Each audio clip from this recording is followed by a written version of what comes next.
Molly Leo. I'm Marina Madeline Leo.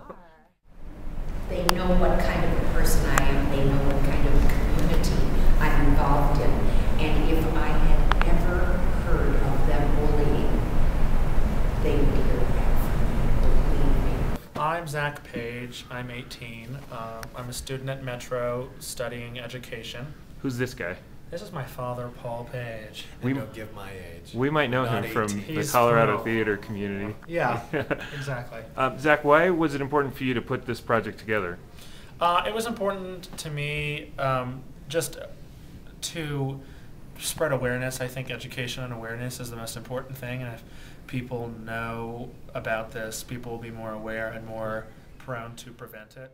What do you think of recent high school graduate Zach Page for doing all of this? This is a young person who saw a need in the community, a very large community, and did something. Instead of just being like, I wish I could help, he did something to help. So thank you, Zach, from 13, 14-year-old version of me, thank you. Nice. It's pretty amazing. I've known Zach from the day he was born. I held him in my arms within 2 days.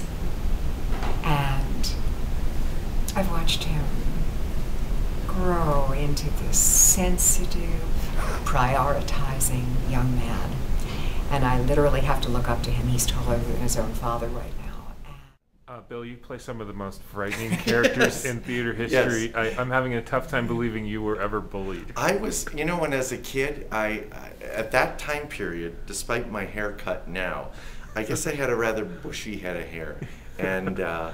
And for some reason, I was labeled the Bush, and that grew and grew till I became the school's mascot for being a loser for having this bush hair, and it was crushing me. I couldn't do anything to escape that moniker. Yeah. So maybe it has helped fueled the creative side of playing a psychopath on stage. I get to vent some of that stuff. So maybe that is how it helped. What is your message for the bullied kids today?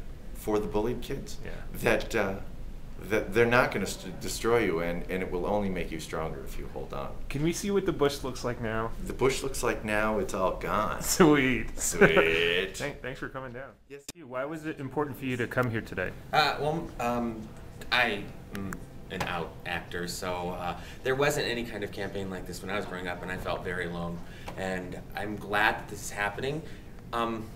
I have the small concern that it's a little bit like the cause du jour, like, oh, these kids have ended their lives over this, and it's terrible, but it's been going on for a long time. And I'm very glad that attention has finally been brought to it, but it's not new, and I fear that it will continue. And when this campaign is over and people stop filming the videos, I hope that we can all remember that it's still happening, Right. and people still need our help and a place to go.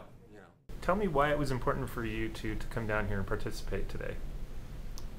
Well, I really felt it was important because I know high school was a rough time for myself, and even having lots of good friends and everything, but still feeling some isolation and some being left out. And I think there's a lot of different ways that bullying happens, and I would do anything to not have this one go through that. So if this is going to lead to a kinder place to be in high school, that would be important to me. For middle school, I was bullied. In elementary school, I did not have a very successful time because people didn't like me because I was different, because I was into theater, because I was into music, because I was into dance. People didn't accept that, and thinking, what would happen if I took my life? What would happen if I did and I didn't? That's a very scary thing. And Paul, tell us a little bit about the way you raised your children. Well, both of my kids, Zach and his sister Jessie, have been raised with acceptance and a lot of diversity in their life, a lot of love, a lot of respect, teaching what respect is all about. And so, what does it mean to you today, though, that at least in the Colorado theater community today, that more than 60 people of all sexual persuasions and genders and races have been here to basically say this has to stop? I think that it proves that it gets better. I mean, Jake Walker, this is a straight guy that when I was like in high school, 13, 14 year, I never thought like a gay guy could be friends with a straight guy, but I think he's my friend. I think he's great. Yeah. And I think that... You just outed him as a straight actor. I'm sorry. Yeah. Maybe I didn't. Jake is curious. I don't know what I'm supposed to say. Jake, why was it important for you to come down here today? Well, you know, I mean, any time that you have an opportunity to forward the civil rights movement, I think someone with a soul will saddle up and do their part. Yeah. Hi, Kirk Montgomery. Hello, John Moore. Hey, can you tell me a little bit about your week since your promotional It Gets Better video was launched?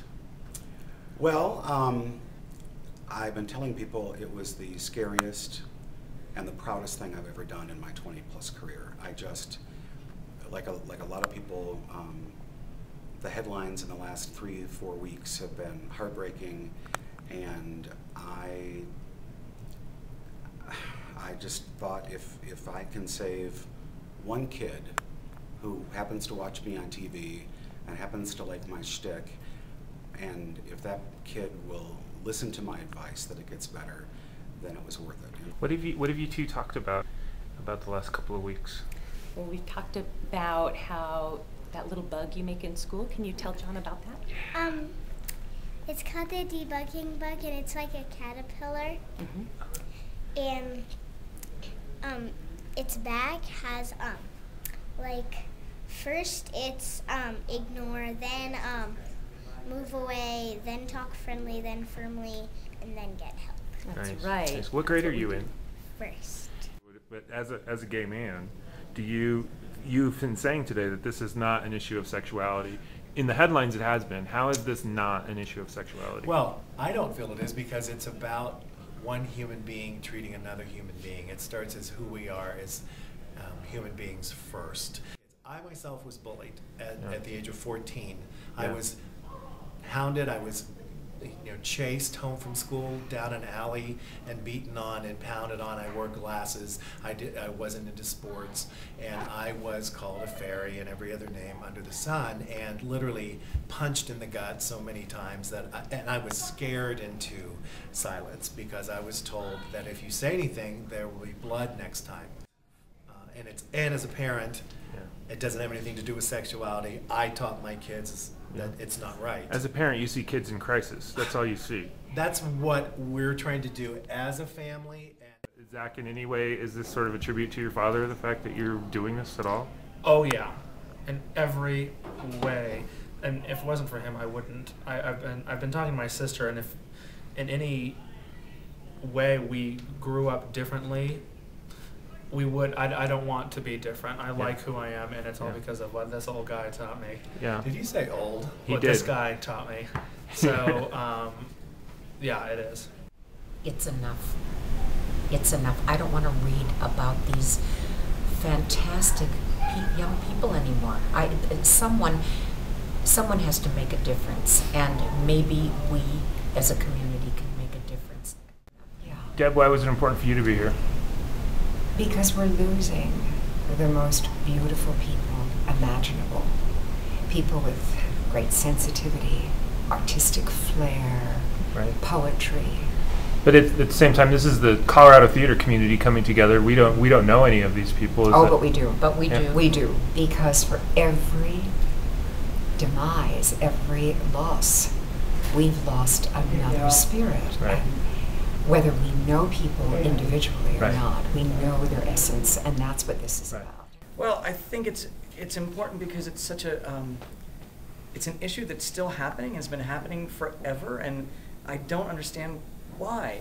Finding out just minutes ago that there was an attack in downtown Denver last night.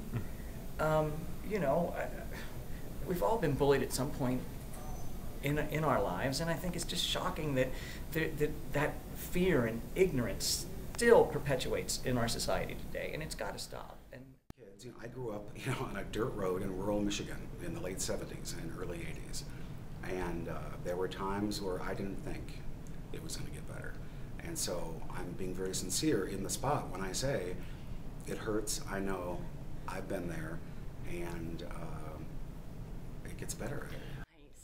But if you saw a kid at school tomorrow who was getting picked on and was feeling sad and alone, what would you say to them to try to make them feel better? So I would just right away tell the teacher, it's a good idea, honey. Yeah. Yeah, just let them know somebody's maybe having a bad day, not being friendly, and maybe they can talk to the teacher about it. Yeah. Sometimes I think those kids are sad inside, right? We talk about people who are mean are sometimes really sad inside too, huh? Yeah. Well, I know you both have more work to do, so thanks for your time. Thank you, George. Thank you. Thank you.